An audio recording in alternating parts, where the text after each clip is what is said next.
Alright guys, we're going to get started, if that's okay. Good morning, how are we this morning? Great, good, awesome. Well, thank you so much for choosing my presentation. My name is Rothenberger. I'm a current dietetic intern here at UWGB. And when I found out that we were going to be giving a presentation, I was actually so excited about it because I knew right off the bat exactly what I wanted to talk about and inform you all about.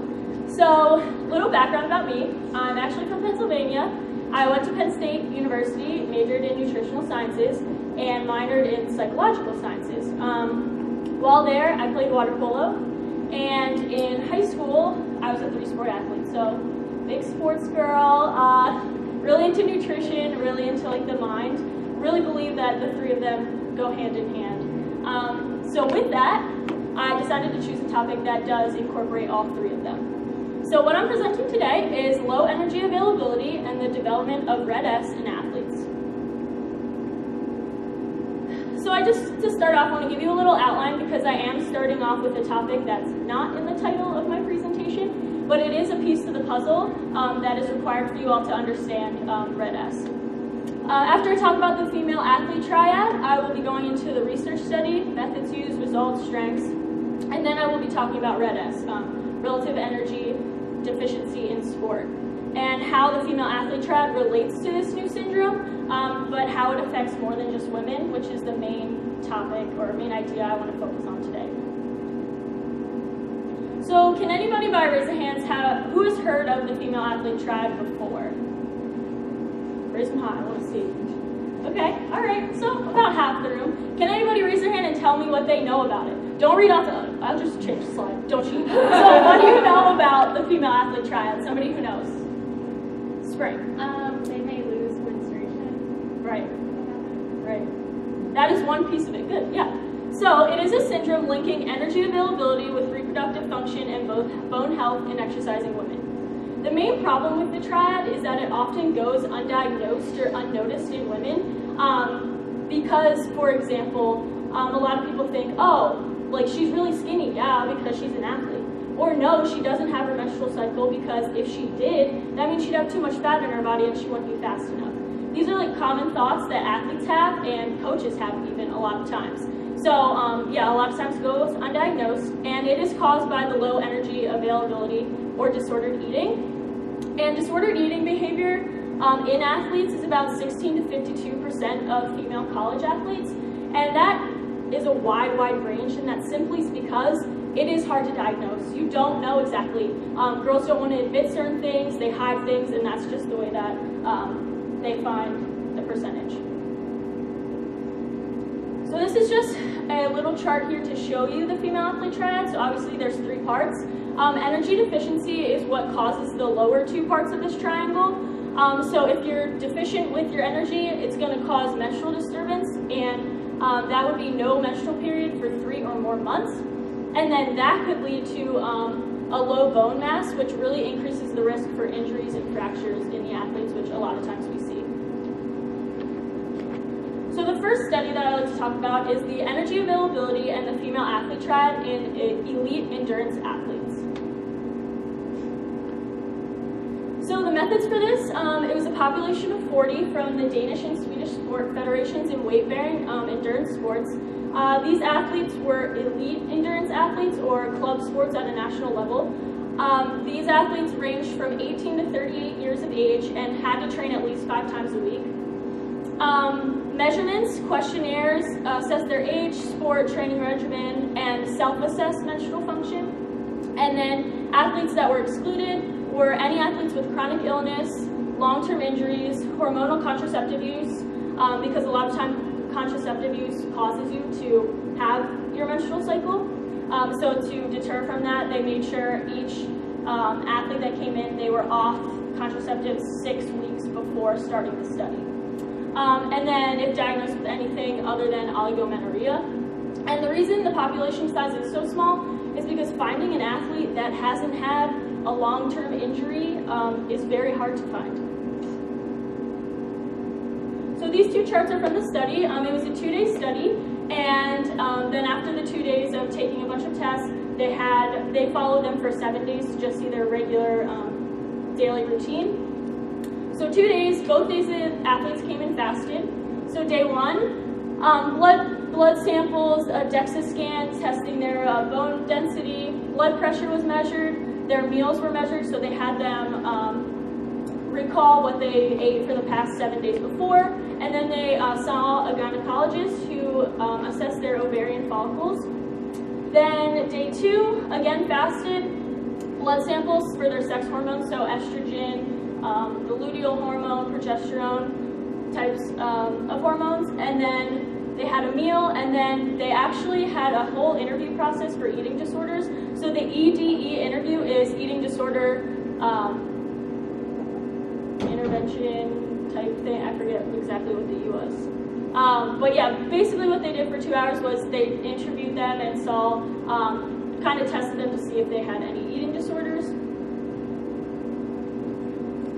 So the results, out of the 40 participants, only 15 had the optimal energy availability, so 63% of the participants did not. 17 had reduced and 8 had low. 10 subjects were diagnosed with an eating disorder. 53% had low resting metabolic rate, and 60% were diagnosed with menstrual disorders. Menstrual disorders, and also 3, when they checked the bone density and things, they noticed that 3 athletes already had osteoporosis. So it already showed the effects that this syndrome can have if it goes on for a long period of time. So this is just a chart that shows some results from the study. So right here we have the optimal energy availability, reduced and low.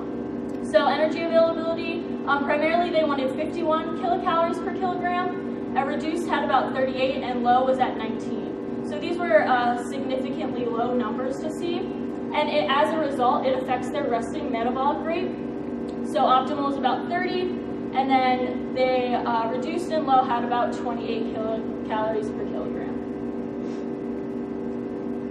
And then hormonally, we see here the luteal hormone ended up for the reduced and low was much lower than the optimal. And then the leptin levels were low and out of just the normal range that what it should be. So strengths and limitations of the study. Strengths were the subjects were standardized in the period prior to the exams, and the main strength was it that they really took into consideration the eating disorders, and they went through the process to assess if they had an eating disorder. Limitations were the lack of repeated measurements of resting metabolic rate and sex hormones throughout the menstrual cycle. And I would say the biggest limitation was that there was no control group. So they only had the athletes to work off of, and they don't really know if there's an increased prevalence in people that don't exercise as much as the athletes. So some perspectives is athletes with low reduced energy rate and menstrual disturbances have reduced RMR. They also found that hypotension and hypoglycemia were common features together with the triad. So the main point of this study was that there is coexisting features with the triad. It's not just the bone density, it's not just losing your menstrual cycle. There's far more that goes into it, which is why Red S was discovered. Does anybody, by a show of hands, know what Red S, or relative energy deficiency in sport, is? Gail, can you tell me what you know about it?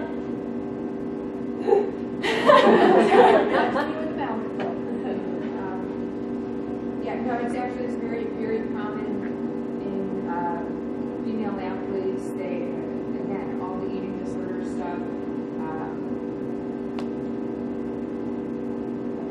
Yeah, no, exactly. That's the thing. Yeah, exactly. So it is like the female triad. There are those components to it. However, it's not just a triad anymore, which they started to realize.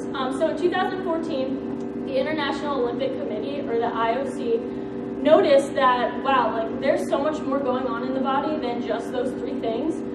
So as a result of this, they coined the term Red S. And it is has 3 identities. It's a syndrome that affects many aspects of psychological function, health, and athletic performance. So who does it affect? And that's the main point I want to make today, is it's not just women anymore. men are also affected by this. If you look at the human body, we're really not that much different. Our chemical balances, everything like that, the human body is pretty similar, male or female.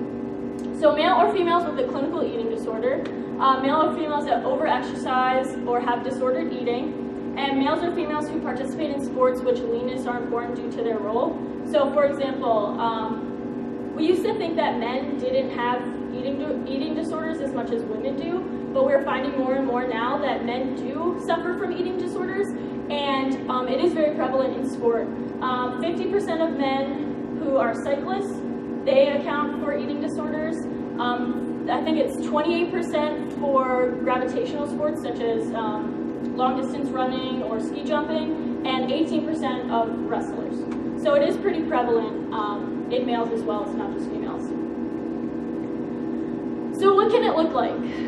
So here are two photos of two different athletes, and when I look at these pictures, I'm just taken aback every single time. Because if you look at them, okay, if you didn't look at her hair, and you didn't notice that there were men behind him, you would not be able to tell that these were two different sexes, at all.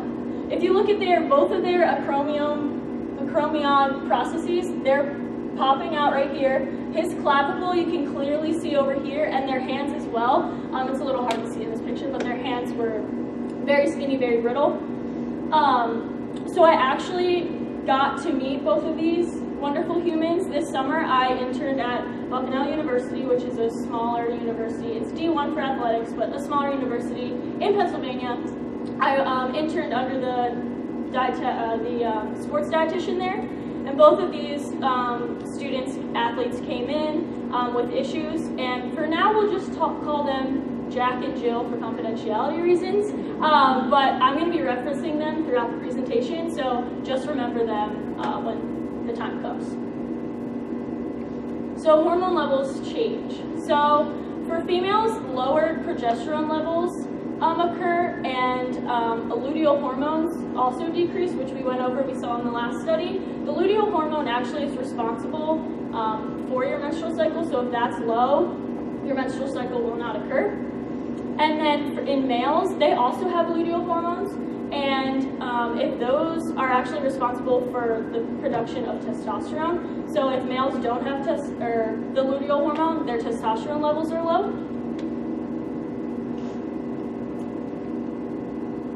So study 2 really goes into the testosterone, so the presence of symptoms of testosterone deficiency in the exercise hypogonadal male condition and the role of nutrition.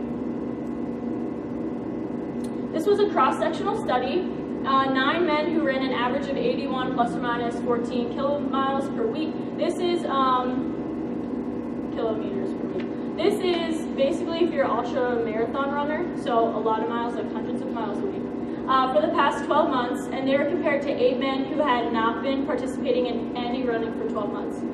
They underwent sort of the same types of studies or tests as the first trial, so the dual energy, X-ray, blood testing, questionnaires. So some results from this study. This column right here is the ultramarathon runners. So they had energy expenditure from running about 914 kilocalories a day, while the controls had none. However, you can see here in the energy intake, the athletes were actually consuming less calories than the people who didn't run every single day, which inevitably led to their energy availability being extremely low compared to the controls, which in return led to the mean testosterone concentration to be significantly lower in the runners than the controls. So here we have 2 charts that show the testosterone is A and the cortisol is B. The left side is the runners and the right side is the controls, so clearly lower than the controls. And one point I want to make, going back to Jack, the dietitian there and I, we had him in for a session one day, and he was telling us just, you know, his typical day. We asked him when he woke up, those types of things. And he happened to mention to us that he never had an erection any morning that he ever woke up. And so we got asking further questions, and he said he has no sex drive for anything or anyone. So we found this, he thought it was normal. He thought it was totally normal for him. But we thought it was strange. So we got blood sample testing done on him, and I have to find don't want to get the numbers wrong. So his blood levels came back, and we looked at the testosterone levels, and he had 2 nanograms per deciliter of testosterone in his body, and for a male his age, an average or normal level is 240 to 950 nanograms per deciliter. So he was significantly lower, 2. Put that in perspective, women typically have 15 to 70 nanograms per deciliter. So he had less testosterone in his body than a female does. So right off the bat, we knew that something was wrong, just like these studies show. And we had to explain to him, that's not normal.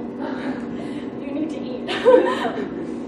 So strengths and limitations of the study. Strength is they really found statistically significant information regarding testosterone and energy availability. And limitation is the study was only 17 people, not a strong population. Obviously, it's hard to find ultramarathon runners. Probably easy to find the 12 that didn't run or how many for as long that time, but not as easy for finding the ultramarathon runners.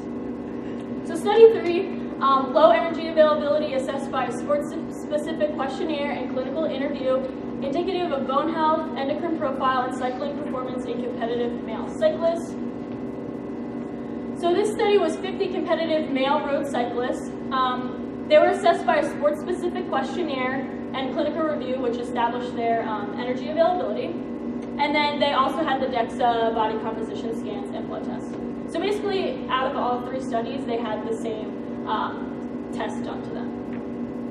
Results from the questionnaire: 14 cyclists identified as having low energy availability, and 10 had chronic low energy availability, and 5 were diagnosed with eating disorders.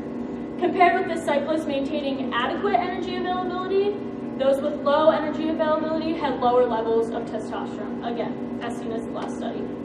It also showed reduced lumbar spine bone mass density appeared in the cyclists with low energy availability, which, going into strengths and limitations, strengths, they found statistically significant evidence for low testosterone and bone mass density, and it was the first large study of male road cyclists to identify the major determinants of bone mineral density. Limitations was it was mostly self-reported. So low bone mass density. So with low bone mass density, it's pretty much if you have low chemical or sexual hormone imbalances, it leads to this low bone mass density. So one thing kind of leads to the other. Females, they're supposed to have their peak bone mass at 19 years old, and males at 20. And low testosterone has a catabolic effect on bone. So like I said, each one thing really leads to another. So how red S affects your body. So as you can see here, the middle red S, we could just basically assume this is energy availability. With the triad, this is the only parts that the triad would explain in the syndrome. However, red S goes far beyond that. It affects the endocrine, metabolic, and a bunch of other things. One thing I would like to point out is psychological. Psychological, like if you suffer from depression or anything of that sort, it can lead to red S, or red S can cause it itself. Jack actually admitted that he was diagnosed with depression and anxiety, and then he did admit later that he suffered from eating disorders. And then cardiovascularly, Jack had an EKG done, and it showed irregular heartbeats, and so that was the reason that he was pulled from cross country. But the reason the EKG was irregular was because of all the things that were happening before. It wasn't something he was born with or anything like that. So if it would have been solved earlier in time, he wouldn't have had to go through this whole process. And then how red S affects your athletic performance. So pretty much the same type of thing. You saw in the pictures before, decreased muscle strength. They had absolutely no muscle on their body. Increased injury risk. Jill actually had 2 fractured tibias, and that's why she was pulled from her sport. Again, not because of red S per se. Impaired judgment, decreased concentration, depression. So what can we do about this? How can we stop this huge phenomenon? So red S cat is a new type of protocol that a lot of universities are starting to implement into their program. They're trying to make it so they can catch red S ahead of time so it doesn't lead to the other problems that are occurring in athletes. So the red S, this is one part. Athletes will not be able to compete if they're at high risk. So red light. If they have an eating disorder, they won't be able to participate in their sport. Any other serious medical conditions, extreme weight loss. Jill, for example, when she came in as a freshman, she weighed 130 pounds about. She is a senior right now. She's still running. Well, after her fractures, or before her fractures, she was still running. She weighed 98 pounds. And the coach didn't see a problem with it, but obviously extreme weight loss would be a reason to flag them from their sport and stop it altogether so they can get their energy availability back up and return to sport. Yellow, moderate risk. So this is like substantial weight loss again, abnormal menstrual cycles, really the beginnings of starting to see problems. These are athletes that would have to see the dietitian or the doctor regularly, wouldn't be cut from their sport, but would be highly watched. And then low risk, obviously, healthy eating habits, no weight loss, normal hormonal and metabolic function. So my thoughts on this, it's a fairly new syndrome. Like I said, it was discovered in 2014. So it was really hard to find a lot of studies on it. I know that I'm sure researchers are doing a lot of research right now, and in the future there will be more studies out, but as for right now, it's still fairly new. More colleges are starting to incorporate this red S into their ineligibility protocol. I actually reached out to the dietitian I worked for this summer, and she said Bucknell has put it in place, so it is something that they're starting to do, which is very, very exciting. And severity needs to be addressed so that obviously athletes can prevent these injuries that could last them for life. These are my references, and that is all.